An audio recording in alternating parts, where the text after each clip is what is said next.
For the first time in 2025, the Fed has cut interest rates, and we've seen mixed results in the markets. Bitcoin rallying, dumping, and then rallying again, but still underneath resistance levels. The S&P 500 running up on the rumor, selling off on the news, but that seems to be short term. And we're potentially seeing the end or running into the peak of the real estate cycle and those signs that we're about to see things turn to the downside. Now, it's not the end of the world just yet. We're still seeing the dollar hanging in there, the crypto markets running up to fresh highs, and as we've been pointing out on the channel, warning of these runaway moves, these blow-off tops. And I think it's important to watch these blow-off tops, as they call them, before the blow-off top happens. We want to be in the market before the market blows up into its final peak. So without further ado, you know the deal. Hit the like button. Thanks very much for the support on the previous videos. And of course, if you're new here, subscribe to the channel. Heaps to get through with a big update on the 18-year cycle. But first up, let's start with Bitcoin after the interest rate announcement from the Fed, cutting interest rates 0.25%, now targeting between 4 and 4.25%. The market expects further cuts this year. You can see with the Fed Watch tool, they're expecting in the next meeting, end of October, another 6 weeks away, nearly 88% of the market is expecting another cut, and then by December, another cut. And we've seen this same playbook happen before where the market expects cuts and then rallies, runs back up towards a no cut. So there is one. I think people were hopeful that there was going to be a 0.5% cut, but the Fed, Jerome Powell, is still interested in inflation that's sticking around and wants to see how these things play out. But I don't think the market is too concerned with that. And when I say market, we're looking at the traditional markets, the S&P, the Bitcoin market, and of course the rest of the US markets as well. They've all been seeing higher prices. Now, the short-term levels are $118,000. This post that I put up on X, link to this is in the video description, along with Instagram, X, and the official links down there. I don't want people to follow the wrong accounts, so use those at your will. 120 grand was the key level that we're watching for. You can see here on the side, 120, because that would put us above the interest rate announcement of the announcement. That was on the 22nd of August, this bar right here. And you can see right now, the prices have not gone past that top. So essentially, what this means to me is the market heard about an interest rate cut on this day. The day before, it was going to be no cut. Then the following day, 22nd, Jerome Powell says, look, things have changed. We need to cut interest rates. And basically, Bitcoin rallied right up to $117,400. And I think it's prudent now that we haven't been able to see the break of that high, even though the news has come out.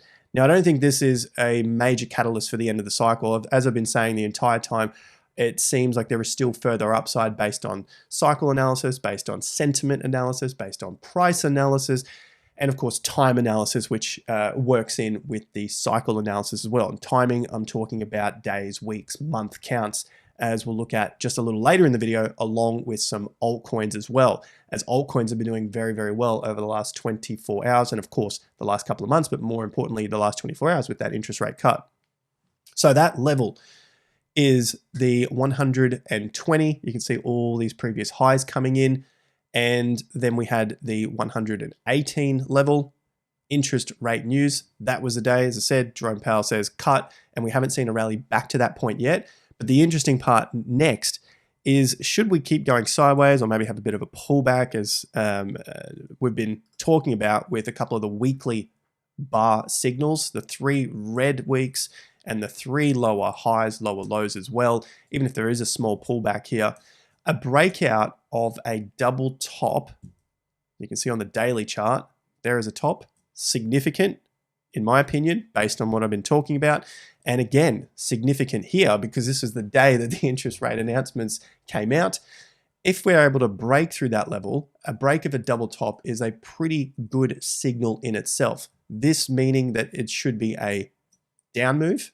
So if that doesn't happen and we get a break above and some closes above, then that's a signal in itself to suggest that the bears are losing bad and the bulls are about to take control, which is why I talk about the significant move to the upside I think is brewing, even if we were to see a pullback. Now, starting with those pullbacks, or looking at those pullbacks, if it were to happen, there's still a support level of roughly $112,000, the previous low here, the swing low. There is roughly around $113,500. So between the 112 and the 114 as a round number, any sort of pullback to that level is still bullish. Short term, it could bounce off that, and then we come back to take out those highs. And the other pattern people may be looking at is basically your short term here, cup and handle. That's what I'll be seeing here. Mostly looking at the double top pullback and then ideally a breakout. That breakout would also, for Bitcoin, would also take us above the 117 and the 117.5, which continues to climb here. And that's the 7-year resistance level, this white diagonal that you can see in the background. That's from the high of 2017, 2021. It's rejected, well, the market's been rejected off that level twice this cycle, 2024 and 2025, and attempted it once. Stayed above it for a few weeks, but at the moment it's still trading beneath that level. You can see how close everything is coming to that level, as I'm calling it quite a significant resistance area. So we have the double top, we have the 7-year resistance, we have the $120,000 just above that high as well, and it still isn't able to collapse from this point. So that's why I'm still quite bullish on the whole setup, even if there is a short-term pullback here to the $112,000, $113,000, $114,000 level, and then a climb higher. On the flip side, if it remains here and breaks to that high, which is still a bullish sign, I think it's just got even more strength in those legs for Bitcoin in the short term. Now, the cycles that we've been following, the 5 and the 10-year for Bitcoin, reason being is that these are strong cycles that Gann referred to. Legendary trader, died 1955. It was around in the early 1900s that put together a lot of very specific and helpful rules that we use for our trading and investing. He talks a lot about 5 and 10 years, but more importantly, 20s, 60s, long-term cycles that have major impacts on the movements of the markets. This has gone back over hundreds of years across commodities, stock markets, stocks, of course, and they continue to repeat time and time again. So the reason being I'm using 5 and 10 years here as a composite is because of what Gann has taught us. You can see the red line in the background is 2020 and 2015. The blue line is the current market action.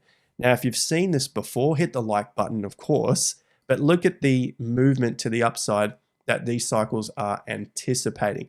We can know if this is not going to work out, and then we'll have to adjust, but just so we're following at the moment as to the current cycles, which is what's been happening for 2025 so far, there is some pretty good signs that October should have a relatively good rally here. November is still up, has a few more pullbacks, and then December also has a few pullbacks there before getting going again. Now, I'm not saying that it has to happen exactly the same. We're just following the pattern itself. It doesn't mean it has to go up the same amount in terms of percentages, but the trend is up for this Q4. Now, some alts are running into new all-time highs as I'm filming the video, so I'll get to those, but we want to look at the interest rates and Bitcoin, basically historical patterns here, going back to Bitcoin's birth in 2009, and the blue line is the interest rates. So we've just seen a cut in the interest rates. And throughout its history, the simple thing I can see here is Bitcoin basically running up. That's a major bear market, another major bear market, and another major bear market. And if you can see with the interest rates were flat. Bitcoin still ran up and had a bear market. Now, the next cycle basically begun as interest rates were starting to pick up here. So they were still around zero, and Bitcoin ran up into a new all-time high, big bull market. Interest rates were going up. Bear market happened. Interest rates were still going up. And then we had the next bull market. So consolidation, interest rates going down, interest rates back at zero. And then they started to go up at one of the fastest rates we've ever seen in history, of course. Then they paused and started to come down, and now we're seeing Bitcoin climb yet again. So through all of this, the moral of the story is Bitcoin can go up no matter if interest rates are paused, no matter if they are going up, and no matter if they are going down. I think it comes down to the time in the cycle. Where do we sit within that cycle? And as a quick reference, we are now 34 months into this cycle. Bitcoin load and the total crypto market cap load in November 2022.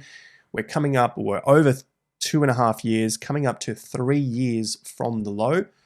And should we keep going into some sort of similar pattern to prior cycles, the prior cycles were between 35 and 37 months, which takes us to an extreme of roughly around December of this year in 2025. So as we've been following, October, I think, is a very important date to be watching for cryptos, altcoins, and of course, Bitcoin as well. Should we only see a minor pullback and then the next leg into potentially late Q4, maybe even January of 2026, they would be some pretty important time points to watch for this cycle as it continues to run pretty similar to prior cycles. So that's the note I wanted to make when it comes to interest rates, just in case we see a few of these interest rates come down as the market's expecting, and then somewhere towards the end of the cycle, they have to rise again because of inflation. We know Bitcoin can basically go up, down, and sideways, no matter whether the interest rates are going up, down, or sideways as well. And speaking of cycles going up, down, and sideways with interest rates, the real estate cycle has been going up, continuing higher, as interest rates have also been going higher. And this was the absolute opposite to what the majority of the market believed back in 2022 and 2023. With these huge interest rates rises, they believed that home prices and the stock market would have to collapse. And that's not how the cycle works. We talked about this on X, we talked about it on YouTube, but of course we were very much the minority at that time because most people believed that there was not going to be enough money floating around for the markets to go up, and we've seen them go up. Now we're getting towards the peak of this cycle, and we're starting to see a lot more excitement coming back into the markets. We've also seen gold hit new all-time highs. However, it did get rejected after the interest rate announcement, so we've seen that. We've got a all-time high today, but it has closed lower. So maybe this is just that start of things starting to swing back into more risk-on assets like stocks and Bitcoin and altcoins. And a similar sort of thing here with silver. We've got to a new 14-year high, but it did also pull back on the daily chart after that interest rate announcement. So we've got the all-time high on Tuesday and then a pullback here on Wednesday. So an important one to keep watching just to see how this plays out, whether we do get this final push into stocks, risk on, while metals just take a little bit of a breather. But I definitely don't think that this cycle is over. I think there is still further to go, which is why we are discussing this with our members in TIA Premium, and it's still part of our portfolios as well. If you want to learn more about that, link of course is in the top of the video description, along with how we're navigating the end of the cycle into the peak and then into what we think is going to happen in those next 3 to 4 years into that collapse.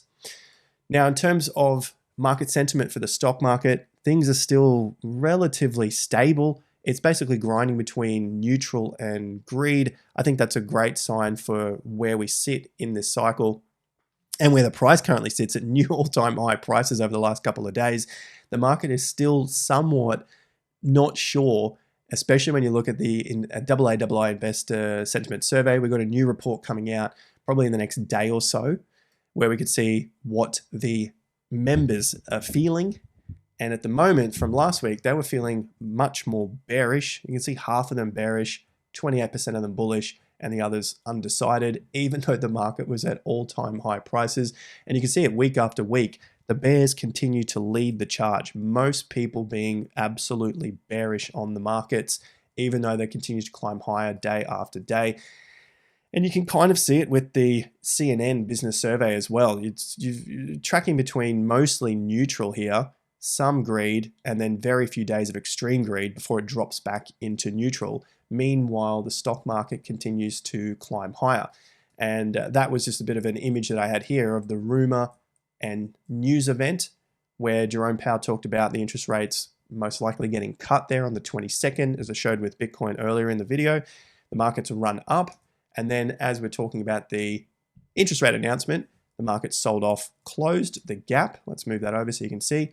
Closed the gap of the futures rollover chart, and now it's climbing higher again in the after hours market. So quite a big day, even though it's just opened in the after hours market before we get to the pit session where basically all of that volume comes in. So it's still moving at this point in time. And a nice one here from Seth, looking at what happens to the S&P 500 when the Fed cuts, when within 1% of a new all-time high. So the S&P 500 within 1% of a new all-time high, Fed cuts, what happens 1 year later? Well, there you go. 100% of the time, the stock market has been up 12 months later. So not to confuse things here with the 18-year US real estate and economic cycle, this can top now in the next 6 months, maybe within the next 12 months. As it says at the peak there, roughly around 2025, 2026, it's a 14 years up. Therefore, we're not trying to pick the top date or week, not even month. It's around this period here. And if we think that's going to happen for the US real estate and economic cycle, that's when we start to just lower our debts and just get ourselves into a good position. Maybe start to take a few profits here and there in case of where we think the cycle is going next. So that doesn't mean that the stock market is going to collapse when the US real estate cycle peaks. The stock market can keep running. And I think that's what's going to happen. As I've pointed out several times with some of the forecasts that I've posted about years prior. In this case, this was the one in December, January of this year. So December 24, January 25. Basically a few points off this target now. So I posted SPX will close higher for the year, at least 6,700 or hit at least 6,700 in 2025. And 2 days ago, we hit 6,696 and 3/4. So 3 1/4 off that. I suspect it's going to get there for this cycle, especially with there being more time for the stock market to head higher. 18-year cycle update, as I alluded to in the intro, we've seen a pullback at the moment. Going to be a big one that we keep following, especially with our members, to position ourselves for the cycle and our portfolios. This one has been a good canary in the coal mine for us. Tops 2006, so the Home Builders ETF, it topped in mid-2006. The S&P 500 then topped about 18 months later. Meanwhile, the home builders were down 56%. So could we be forming something similar to that this time? That's what we're watching out next. And within that cycle, the US dollar also continues to fall. We've seen a new, fresh 3.5-year low. That's been the view and our position for years since this peak here in September 2022, which I again posted about on X and talked about on YouTube, that the second half of the cycle sees the US dollar fall. And that's what we've seen so far. Even if we get this continued, I think, distribution at this point, I think we'll likely see further downside for the US dollar over the coming months, if not years as well. Should this be a short-term double bottom? I'm watching for a rally to around 98. So let's keep watching that as the dollar happened to rise with the interest rate cut. Normally, people would expect the opposite. Investors would expect the opposite, but we saw just a short-term rally here on that. Now, altcoins and cryptocurrencies, the sentiment still sits around neutral. Not a bad thing.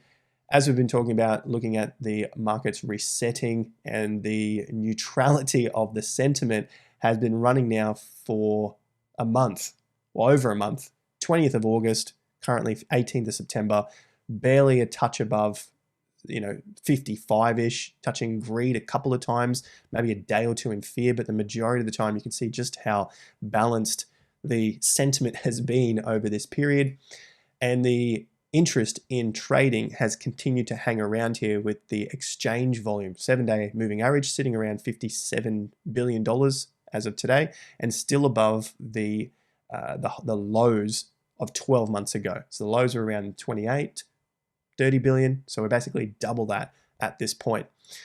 And we're also seeing that with the interest in the search volume for crypto and Bitcoin. Bitcoin at 35, crypto at 19, 90 days ago, similar-ish levels. Looks like it wants to bounce a touch here. And 12 months ago for Bitcoin and crypto, as we've been talking about, you can see at 13 and 30, and now we're at 15 and 27. So roughly, slightly under those, but still relatively stable, all things considered, especially as we see the prices continue to rise here for the crypto market, the total crypto market cap, and some of the majors that we'll have a look at as well. I think we're still in this very late stage of the cycle, as we've been pointing out, based on cycle analysis, timing, and market sentiment overall. Short-term sentiment seems to be resetting, which is a good position for the cycle to keep running. But in terms of the length of time from the low, so being 34 months into the cycle already, I think it's just about being cautious and trading with your stops in place, understanding where the market is at long term.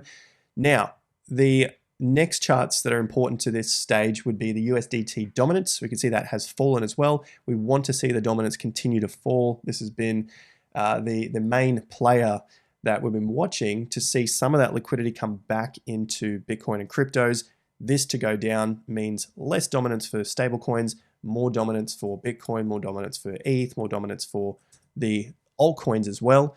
Now, if we combine the two, USDT and USDC, again, getting very close to that support line. And that support line is something that I've had on the chart here, going back to the 2019 lows and the 2021 lows. If we look at this on a weekly or a monthly chart, just hones it in just that little bit tighter. Breakdown of roughly 5%. I think you're going to see some pretty big moves there for alts and Bitcoin. And same sort of thing on USDT dominance. The breakdown of 3.7% is that key level that we want to see for a huge market hopium, blow off top style of event, everyone thinking that this time is different and the market is just going to keep pumping and running indefinitely. The total crypto market cap 3, so this is total 3, excluding Bitcoin and ETH, is climbing again this week, getting very close to another new all-time high price. It's only a touch off 0.01 whatever off that new all-time high price, and it is being led by none other than you've got Solana and Hype being two of the big movers over the last couple of weeks, pushing the prices up higher here. A breakout, we've been watching for resistance levels somewhere around the 1.3, 1.4, and then we're watching around 1.6 trillion based on previous movements that the altcoin market cap has done. 500 billion move to the upside, 700 billion move to the upside. In both cases, 150 odd % from those lows to the tops, lows to the tops. And again, we're measuring low to the top, 150%. There it is, roughly around 1.65 trillion. So we'll see if we can get another $1 trillion into the crypto market cap and get some sort of altcoin feel like what we had back in 2021. Most likely going to be led by ETH, Sol, and a couple of the other majors there. ETH is actually holding on relatively well. The consolidation continues between $4,000 and $4,900. We've had a push higher above the short-term 50% and a move lower, and basically a nice grinding move here. So hasn't been as weak yet as what I've been looking for. We'll get that confirmation if it breaks down from this swing low. So I'm watching that low there at about 4,000, 4,060 and see whether we do get this 20 to 30 odd % correction. So far, it's only been a 15% correction. 20% takes us to about $3,950. And a 30% correction takes us back to roughly around these lows here at about $3,450. So it's still holding up very, very well at $4,600 for Solana, now hitting 245. It's on the move again. Last week was a pretty big week here. We are also watching the total number of weeks to the upside because of historical movements here for Solana. We look at a bar count on the weekly chart. It's at 6 weeks. If this breaks last week's high, which was at $249.68. We get $250 this week for Solana. It will then be at 7 weeks in a row to the upside. Higher highs, higher lows. Not looking at red bars, just the actual price action, the price movements within that week. Higher highs, higher lows. And it basically would be one of the longest moves to the upside. The longest ones we've seen this cycle was 11 and the rest of them, that are shorter than 6, 4, 4, 4, 4, 5, 5, and then they reverse. 4 weeks, reverse. 4 weeks, minor reverse. And then this one here was only about 3 weeks to the upside. That one was 1. So we're getting to the extreme of how fast Solana can move within a clean run before it gets a pullback for this cycle. And you can see prior cycles, 7 weeks, major pullback, 4 weeks, all-time high, 4 and 5. It's not to say that the cycle is over.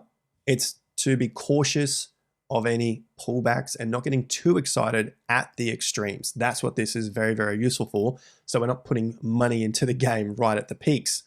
Hype also running up into new all-time high prices. Price discovery, very good, strong signs for this cycle.